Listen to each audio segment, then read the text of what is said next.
are 80 and think your best days are gone, I am not done with you. I see you. I want you to start by simply hearing those 3 words and letting them settle into the quiet spaces of your heart. I see you sitting there, perhaps in a chair that has grown far too familiar, in a house that feels much larger than it did 20 years ago. You are 80 years old, and I know that today the mirror feels like a stranger, and your memories feel like a heavy cloak you cannot seem to untie. I have been watching you, not with the eyes of a judge looking for flaws, but with the eyes of a creator who counts every gray hair as a testament to a journey I walked right beside you. Before we begin, please like and subscribe to Walk With Me every day. You are not alone. You often feel as though your best days are ghost stories, echoes of a person who used to be strong, used to be needed, and used to have a clear destination. You look at your hands and see the map of 8 decades, and sometimes, in the dark hours before dawn, you whisper to the silence that you are finished. You feel like a book that has reached its final frayed pages, and you are just waiting for the cover to close. But I am here to tell you, my dear child, that I am the author, and I do not see a finished work. I see a masterpiece that is reaching its most beautiful, most soulful movement. I know the weight of the if-onlys that keep you awake. If only I had been a better parent. If only I hadn't said those words in 1974. If only I had taken that chance. That weight is a burden I never asked you to carry into your 80s. I saw every tear you shed in secret when the world thought you were staying strong. I saw the way your heart broke when the house went quiet after the kids moved away, or when the bed became half empty. I felt the sting of every rejection and the ache of every physical pain that now makes your mornings a struggle. Do not feel guilty for your tiredness. Do not apologize to me for feeling worn out. I am the one who designed the seasons, and I know that winter is not a failure. It is a time of deep internal preparation. You have carried the weight of your family, your career, your community, and your own expectations for nearly 30,000 days. It is okay to admit that you are exhausted. It is okay to tell me that you feel invisible in a world that seems to move at a speed you no longer wish to match. The world tells you that value is found in what you can do, in how much you can produce, or how fast you can run. But I have never cared about your productivity. I care about your presence. To the world, you might be senior, retired, or elderly, but to me, you are the same little one I knit together in the secret place. The years haven't distanced us. They have only given us more history together. Every wrinkle on your face is a line in a poem we have been writing for 80 years. I want you to take a deep breath right now as you listen to my voice. Let out that breath, and with it, let out the lie that you are a burden to those around you. You are not a burden. You are a treasure chest of wisdom and lived grace. You are not past your prime. You are in the very center of my focus. I am not looking at what you lost. I am looking at the beautiful soul that remains, refined by the fires of life. You think your best days are gone because the world defines best by the strength of the body. But I define best by the depth of the spirit. I have saved the sweetest wine for this part of the feast. I am not done with you. I am not moving on to someone younger or someone more useful. There is no one more useful to me than a heart that has been broken and mended by my hand. Rest here with me for a moment. You don't have to prove anything anymore. You don't have to hide your scars or mask your loneliness. I am here in the room with you. I am the warmth in the sunlight hitting your floor. I am the steady beat of your heart that I am still sustaining. Your life is not a series of diminishing returns. It is a steady climb toward a home where time has no power. But before we reach that home, we have work to do here. Work of peace, work of healing, and work of love. You are 80, and you think the sun is setting. I tell you, the light is just changing so you can see things you were too busy to notice at 40. Lean into me. Give me the heavy stones of regret you've been lugging around. I want to trade them for my peace. You have been the pillar for everyone else for so long. Now, let me be the pillar for you.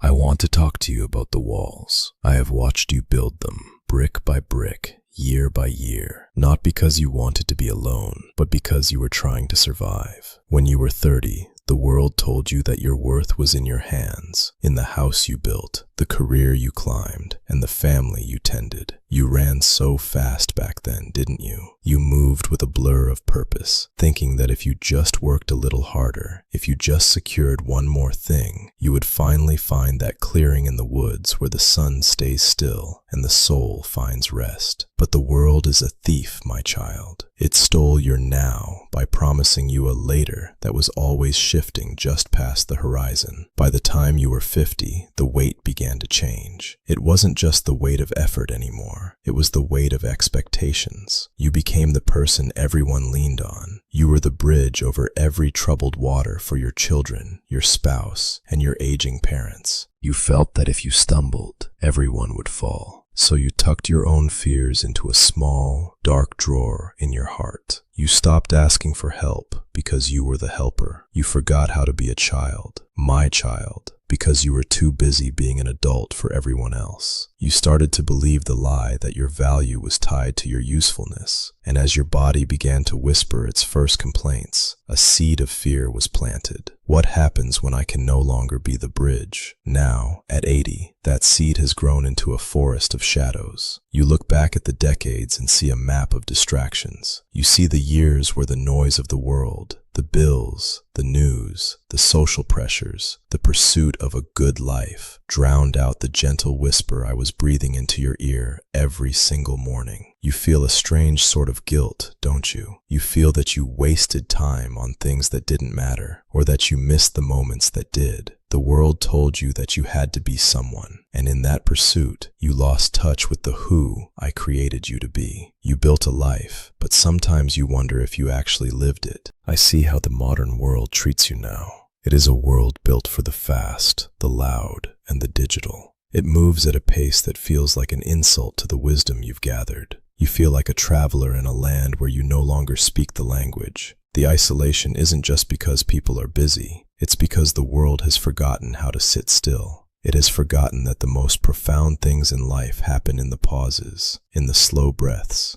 and in the silence of a shared room. This modernity has tried to push you to the margins, making you feel like a relic instead of a witness. It has told you that because you are no longer consuming or producing at a high rate, you are fading. But I am here to remind you of a promise I made a very long time ago, a promise that hasn't aged a day, even if you feel you have. Do you remember what I said through the prophet? Listen to me now, not as a lesson, but as a vow. Even to your old age and gray hairs, I am He. I am He who will sustain you. I have made you, and I will carry you. I will sustain you, and I will rescue you. Isaiah 46:4. I want you to let that word, sustain, sink into your bones. To sustain something means to hold it up when it can no longer hold itself. It means to provide the very life force required to keep going. I did not say I would sustain you only while you were young and strong. I did not say I would carry you only until you reached retirement. I said to your old age. My commitment to you is not based on your stamina. It is based on my faithfulness. I am the one who knit those gray hairs into a crown of glory, and I am the one who is carrying you right now. Even if you feel like you are walking through deep sand, you are not lost in the shuffle of time. You have not been left behind by a world that moved too fast. You have simply been pulled aside by me. All those walls you built to protect yourself, all those regrets about the lost years, all the bitterness toward a world that seems to have moved on without you. I want to help you let them go. You don't need the walls when you have the shepherd. You don't need to fear the silence when I am in the silence with you. The weight you feel today, the weight of being 80 and feeling done, is a weight I am asking you to hand over.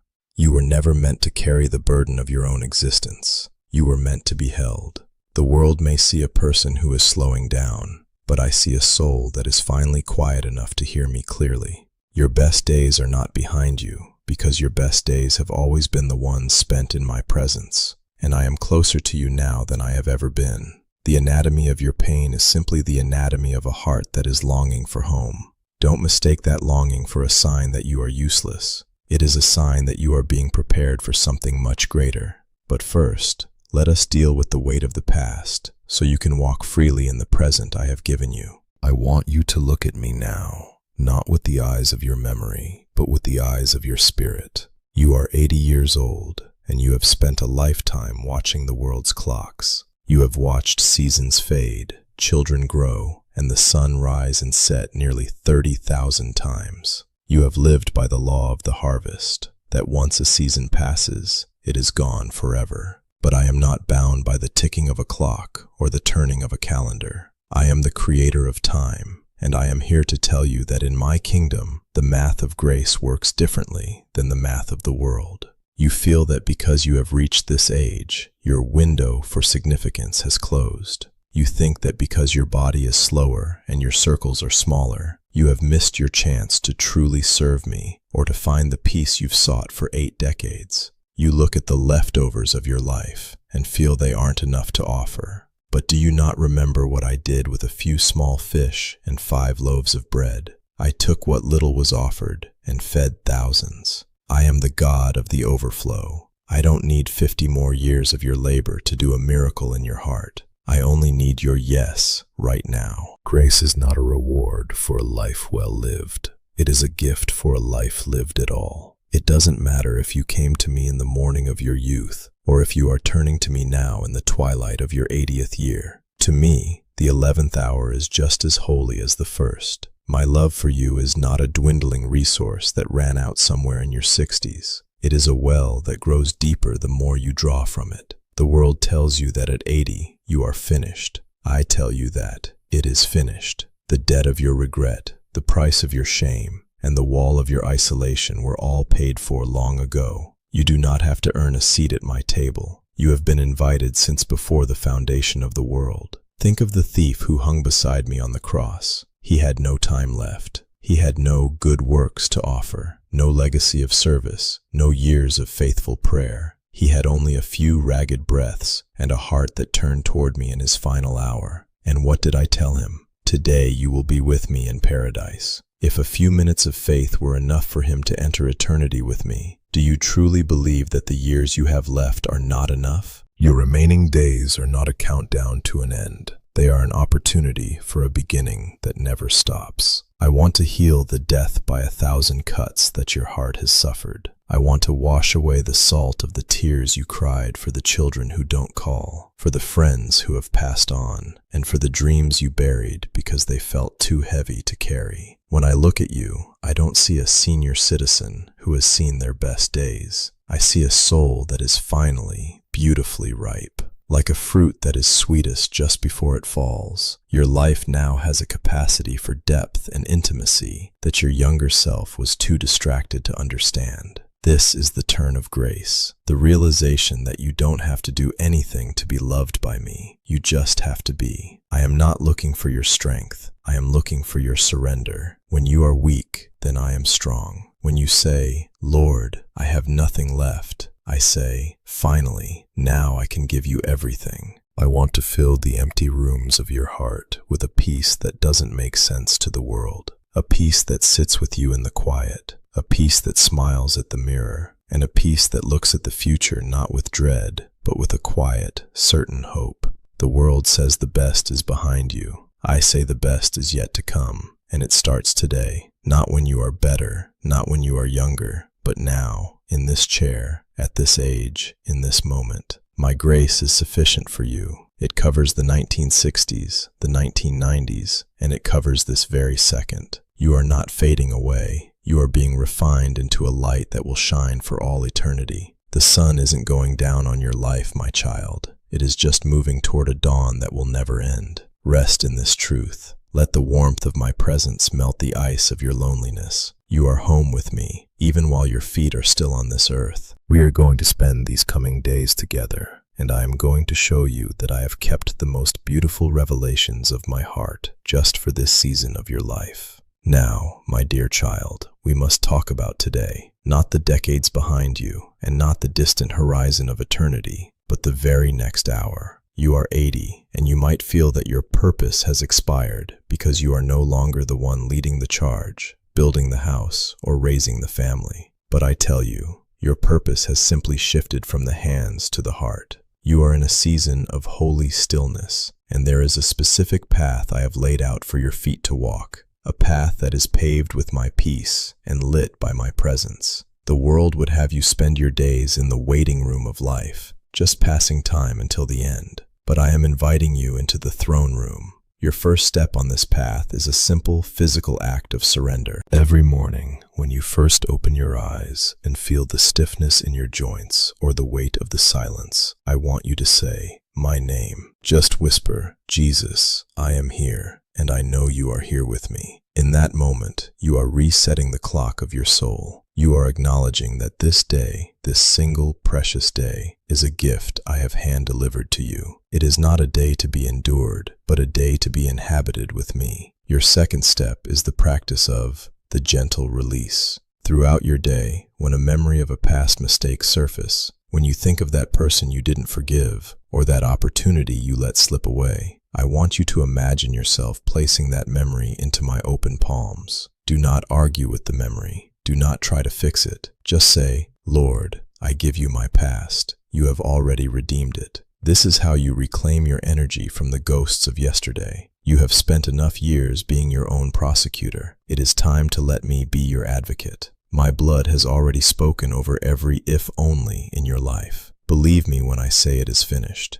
The third step is the ministry of the quiet blessing. You may not be able to travel the world or stand on a stage, but you have a power that the young often lack. The power of focused, seasoned prayer. Look around your neighborhood, your family, or even the people you see on your screen. When you see someone who looks hurried, worried, or lost, whisper a blessing over them. Say, "Lord, give them your peace." You are becoming a conduit of my grace in a world that is starving for it. Your prayers at 80 have a weight and a resonance that shake the heavens because they come from a heart that has seen the storms and still trusts the pilot. You are not doing nothing. You are doing the most important work of all. You are holding up the world in prayer. Finally, I want you to embrace the joy of the small. Stop looking for the grand gesture to prove your life matters. Instead, look for me in the steam rising from your tea, in the song of a bird outside your window, or in the words of a book that moves your soul. These are my love letters to you. I am in the details. When you find joy in a small thing, you are worshiping me. When you smile at a memory that was actually good, you are honoring the life I gave you. You are allowed to be happy today. You are allowed to feel light, even with 80 years of history behind you. I am not done with you, and I will never be. We are walking together, hand in hand. When your legs are tired, I will be your strength. When your mind is clouded, I will be your clarity. When you feel lonely, I will be the friend who sticks closer than a brother. You are my beloved, my masterpiece, and my witness. The world needs the light that only an 80-year-old soul can reflect. A light that is soft, steady, and unafraid of the dark. Do not look at the setting sun with sadness. Look at it with the knowing smile of someone who knows that the sun of righteousness is rising with healing in his wings. You are safe. You are loved. You are exactly where you need to be. I want to carry your burden for you right now. If you feel the weight of these 80 years, do not walk away from this moment alone. Leave your burden in the comments below. Simply type, "I receive your peace, Lord." Tell me what you are letting go of today. I am listening, and I am here. Please subscribe to this channel so we can walk this path together every single day. I have so much more I want to tell you, and I don't want you to miss a single word of the love I have for you.